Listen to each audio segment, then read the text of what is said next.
Hello, everybody. It's nice to virtually meet you all. I hope you guys are having a great day. So, in terms of my teaching experience is not terribly extensive by any means.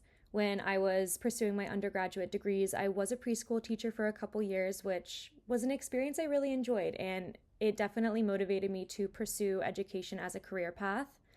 I've always had jobs in childcare, whether that be camp counseling when I was younger, daycare support, preschool teaching, stuff like that. And then for the last 4 or 5 years, I've actually been a one to one support aide for a family who has a daughter with disabilities. I'm kind of a live in aide, so I provide around the clock support, but I think my main service would just be supporting her through her school day, academically, behaviorally, emotionally, socially. I've been supporting her for a while now. So when I first started working with her, she was in middle school. She was able to skip a couple grades. I supported her through high school, and now she's actually starting a college preparatory program at UCLA, which is really awesome. So even though I haven't necessarily had my own classroom in a conventional K through 12 setting, I have overseen multiple grade levels across multiple content areas. And then in regards to my experience teaching English learners, I unfortunately have not had the opportunity to support English learners yet in my career in education. All of the students I've supported have had English as their first language. I did, however, observe the teaching of English learners throughout my observation hours in clinical practice 1 and 2. And then my own experience learning a second language.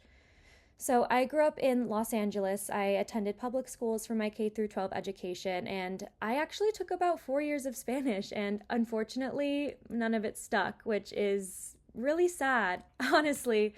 Um, I'm sure it didn't stick for various reasons. One of them being I had some undiagnosed learning disabilities that I wasn't gaining support for, and I just kind of struggled in school overall. And my second language that I was learning was no exception to that challenge. But yeah, I, especially as someone whose first language is English, I think having a second language is just such a valuable skill set for so many reasons. And it's something that I really, really wish I had acquired during my K through 12 education.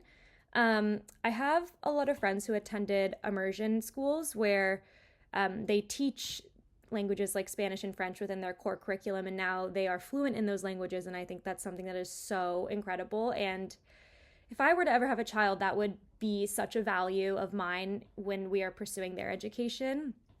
But yeah, that's my experience in that regard.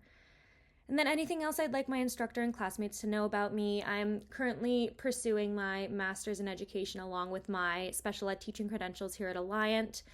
I've had to take a couple quarters off here and there just for personal and financial purposes, but I am really excited to be back. I'm eager to finish the rest of the program.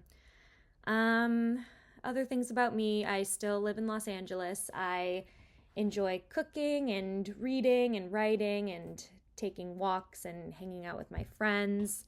I have a couple cats, nothing too crazy. But I'm really excited to connect with you all, especially as we are powering through this last portion of the program through student teaching, ed TPAs, stuff like that. Yeah, I'm really eager to connect with you all and just build a community where we can support each other through this portion of the program. Bye, everybody.